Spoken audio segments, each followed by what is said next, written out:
What we don't usually hear is what Palestinians who live in Gaza actually think of Hamas and what they actually think of the war. That's why our next guest is here. His name is Joseph Browday. He's president of the Center for Peace Communications. And Joseph, your group has produced a series of videos called Whispered in Gaza, featuring the voices of ordinary Palestinians. Here's an example. There's a false stereotype that Palestinians in Gaza love rockets and wars. The wars that happen in Gaza are waged by the Hamas government for political aims that serve them alone. If you're a Gazan citizen who opposes war and says, "I don't want war," you're branded a traitor. It's forbidden to say that you don't want war.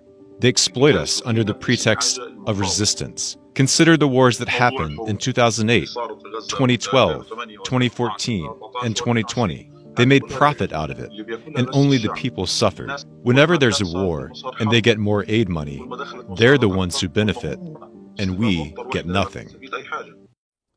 It's so important for the world to hear those voices, Joseph. Tell us more about how you recorded that and what the purpose of your group is. Well, the Center for Peace Communications is concerned with amplifying voices that oppose extremist groups and want a different future, of partnership and peace among themselves and including with their Israeli neighbors. And there are a lot of Gazans, Jake, who oppose Hamas. Some of them had the courage to wage anti-Hamas street demonstrations in 2019 and again as recently as July of this year. They braved gunfire and prison.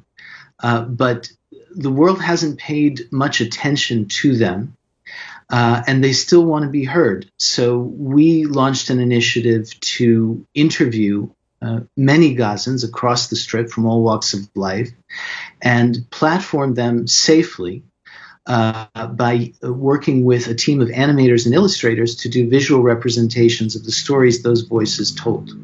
Here's a clip from another one of your projects. These were recorded about 2 weeks into the Israel-Hamas war. At this time, as a person living in the prison that is Gaza, my prime and immediate enemy is Hamas, not the occupation.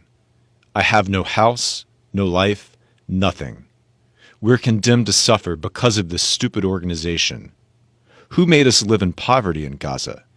Not the Jews, Hamas. Because of the events we saw on October 7th, the world changed its view of the Gaza Strip. Everybody came out to believe we're terrorists who cut people's heads off, comparing us to ISIS. A lot of people suffer from this. To be candid, Hamas has utterly wrecked the Palestinian people. I hope our voice will reach the outside world.